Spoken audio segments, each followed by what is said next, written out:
इस मंच पर देवकीनंदन ठाकुर की विशाल कथा होने जा रही है। इस कथा के अलावा यहाँ दिव्य दरबार लग रहा है। मन में कैसे विचार आ जाएगा कि आपको किस इसका नाम आया उसको उठाना है? उठाएंगे नहीं, इस तरह से बताएंगे कि आप भी याद रखोगे कि उन्होंने क्या क्या बताया जीवन में। दरबार निःशुल्क रहेगा अपना? हाँ जी, दरबार पूर्णतः निःशुल्क रहेगा, दरबार में कोई शुल्क नहीं रहेगा। ये कितना लंबा ये टेंट लगने वाला है? देखो ये लोहे का पंडाल है ना, वो जो है 150 फुट चौड़ा है। हम भी चाह रहे हैं कि महंगाओं की पावन धरा को एक बार महंगाओं नहीं महंगाओं धाम बनाया जाए। भिंड जिले के महंगाओं में इस समय देवकीनंदन ठाकुर का बड़ा मंच सजने जा रहा है। देखिए, इस मंच पर देवकीनंदन ठाकुर की विशाल कथा होने जा रही है। इस कथा के अलावा यहाँ दिव्य दरबार लग रहा है और दिव्य दरबार में यहाँ भूमि सरकार के महाराज जी यहाँ मौजूद हैं। इनसे हम बात करेंगे आखिर दिव्य दरबार में भक्तों की कैसे समस्या का निराकरण होगा। इसके अलावा हम यहाँ पूरे देवकीनंदन ठाकुर की कथा के बारे में समय पूरी जानकारी आपको विस्तार से देंगे। पहले महाराज जी से आपसे मिलवाते हैं। महाराज जी बताइए, सबसे पहले यह महंगाओं में पहली बार दिव्य दरबार लग रहा है और दिव्य दरबार में दूसरे राज्यों से भी लोग आ रहे हैं।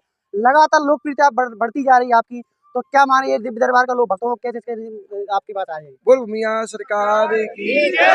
यहाँ दिव्य दरबार वर्षों से लग रहा है, ना कि पहला दिव्य दरबार है हमारा, और दिव्य दरबार हम शुरुआत से ही लगाते आ रहे हैं।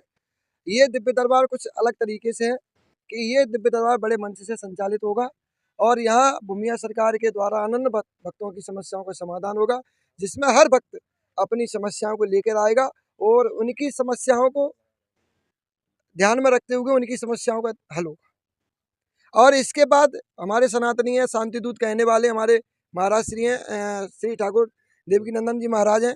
उनके मुखार बिंद से यहाँ अपने चंबल संभाग की पावन धरा पर पहली बार उनके मुखार बिंद से कथा हो रही है। तो इस कथा के अवसर पर हम सभी भूमिया सरकार के लाडलों से आग्रह करेंगे कि वो इस कथा में और भक्तिमय माहौल बनाने के लिए अपने अपने स्थानों से इस कथा में आएँ और कथा का स्मरण करें, दिव्य दरबार का आनंद लें, दिव्य दरबार में अपनी अर्जियां लगाएं और अपना अपना हल पाएं।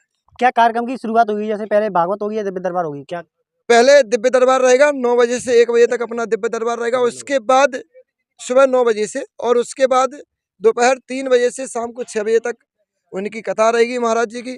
और उसके बाद शाम को 8 बजे से रासलीला रामलीला का आयोजन। अच्छा, रासलीला रात के समय तैयार की जाएगी? जी, रासलीला रात्रि में रखा है, क्योंकि रात्रि में इसलिए रखा है क्योंकि अब महाराज जी का कथा भी होनी है, दरबार भी लगना, तो समय तो उतना ही है, तो उसके अनुसार रात में रासलीला का प्रोग्राम। अच्छा, दिव्य दरबार में अगर दूसरे राज्यों से पीड़ित आते हैं और उनको कैसे यहाँ से लोगों को आपके जैसे आपसे नंबर लगाना चाह रहे हैं या फिर आप कैसे टोकन की सुविधा रहेगी? वो जैसे ही भूमिया सरकार के द्वारा अर्जियां उनकी उठेंगी, वो भूमिया सरकार से अपनी विनती करेंगे, भूमिया सरकार से बैठ के प्रार्थना करेंगे।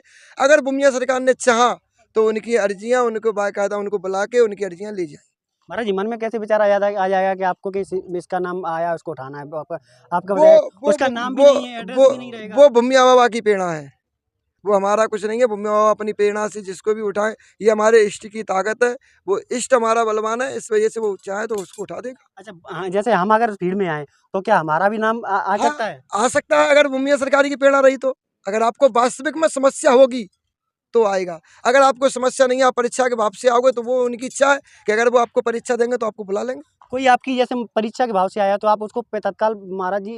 हम ये भी नहीं कहेंगे कि तत्काल महाराज जी हम उठा लें, हम कौन होते उठाने वाले। अगर भूमिया सरकार ने चाहा तो वो अपने आप उठा लेंगे उनको, अब वो तो भूमिया सरकार के ऊपर है। अगर भूमिया सरकार को लग रहा है कि आप किसी गलत भाव से हो, कैसे भी हो, तो वो आपको उठाएंगे नहीं, इस तरह से बताएंगे कि आप भी याद रखोगे कि उन्होंने क्या क्या बताया जीवन में। मतलब परीक्षा का जिस तरह परीक्षा लेगा तो उसका आप परिणाम भी बता देंगे, आप क्या कर सकते हैं? नहीं, परिणाम जीवन में आपने क्या क्या किए गलत? हाँ, ये बता सकते हैं कि उनकी समस्या माई क्या समस्या है, उनके जीवन में क्या दिक्कत है। अगर वास्तविक में कोई दिक्कत नहीं होगी तो उनसे ये बोल दिया जाएगा कि भाई आपके यहाँ कोई समस्या नहीं है, आप प्रेम से भगवान का भजन करो, भगवान का नाम लो, भगवान का नाम लो जी। 4 घंटे दिव्य दरबार में यानी तमाम भक्त लोग आने वाले हैं, हर लोग की समस्या नहीं मिलती किसी की। हाँ, इसके भी एक भाव है कि 7 दिन प्रतिदिन दरबार लगेगा। अगर जिन भक्तों की अर्जियां नहीं लग पाएंगी तो उन भक्तों को अगली बार देखा जाएगा, अगली बार में नहीं तो अगले दिन देखा जाएगा, अगले दिन नहीं तो अगले दिन देखा। उसके बाद भी नहीं लगता है नंबर, नहीं आती हैं अर्जियां, तो उनको हमारे मंदिर पर प्रत्येक गुरुवार और प्रत्येक शुक्रवार को दरबार लगता है, तो वो गुरुवार और शुक्रवार में कभी भी आके अपना अर्जी लगा सकते हैं, उनकी सुनी जाएगी। अच्छा, प्रतिदिन आके अर्जी लगाएं? ऐसा है कि देखो श्रीमद् भागवत सप्ताह में तो 7 दिन दिव्य दरबार रहेगा।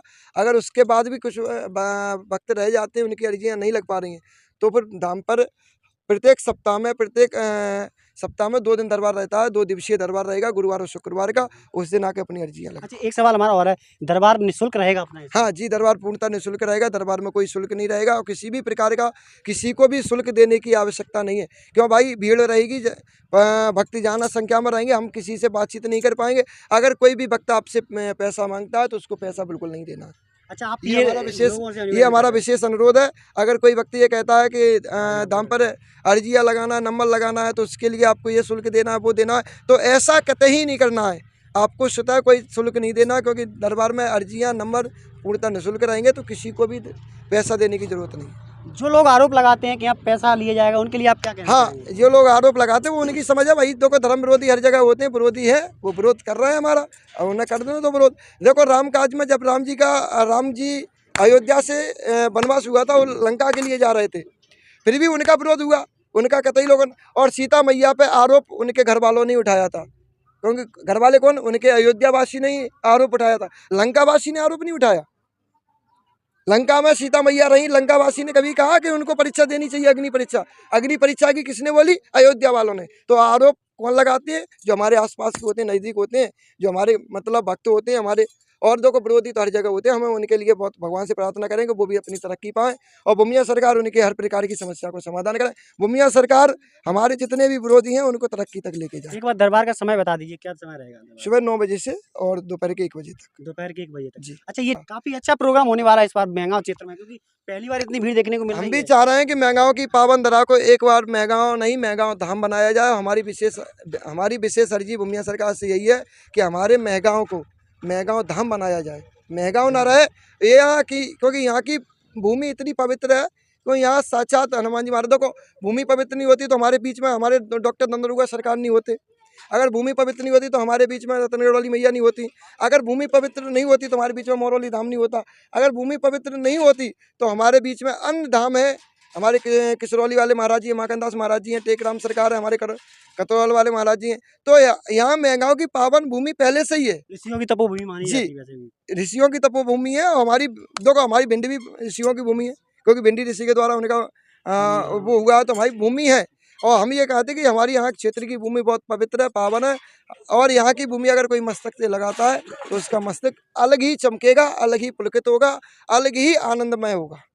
चलिए, बहुत बहुत धन्यवाद। एक बार हम आप लोगों के दरबार का दृश्य भी दिखा देते हैं। पूरी पंडाल देखिए, ये पूरा पंडाल सजाया जा रहा है यहाँ, और इस पंडाल का आपको दर्शन कराते हैं। पूरे देखिए 600 ये पूरे पंडाल है, यहाँ से काफी लंबाई पंडाल की है, और ये टेंट सजाया जा रहा है। और मेहगांव में ये टेंट की तैयारी फिलहाल यहाँ लोगों से बात भी कर लेती है। बताइए कितना लंबा ये टेंट लगने वाला है? देखो, ये एक ये लोहे का पंडाल है ना, जो वो जो है 150 फुट चौड़ा है, और लंबाई इसकी जो है 650 फुट है। अच्छा, बाकी जो है जो टेंट लगाए जाएंगे वो लगभग अंदाज है कि 40 बीघा में तो लगाई जाएंगे, लगभग। अगर जैसे वो उसमें भी कम बैठती है, जनता अधिक होगी, क्योंकि देवेंद्र ठाकुर जी की कथा है, और पहली बार जो है दिव्य दरबार भी लग रहा है। दिव्य दरबार ज़्यादातर भीड़ इकट्ठी होने की संभावना है। लगभग मेरा अंदाज है कि 5 लाख से ऊपर जो है अगर जनता जाती है तो शायद और भी टेंट बढ़ाए जाएंगे। अच्छा, और भी टेंट बढ़ाया जाएगा। अच्छा, इनकी खाने पीने की, रहने की व्यवस्था जो आएगी उनको भी? जो सारी व्यवस्था है सब भंडारे निःशुल्क है, कोई वो परेशानी नहीं। बाहर से जो भी अतिथि आ रहे हैं उनको जो है बराबर भंडारा चलेगा। उनकी रहने की व्यवस्था भी यही है? सारे टेंट वेंट लगाए जाएंगे, राउटी भी लगाई जाएंगी। अच्छा अच्छा, चलिए देखिए, यहाँ तमाम तैयारी की जा रही है। दोस्तों, अगर आप भी एक मेहगांव में एक बार दिव्य दरबार में जरूर आप यहाँ आइए, और एक बार दिव्य दरबार की आप आनंद ले लीजिए।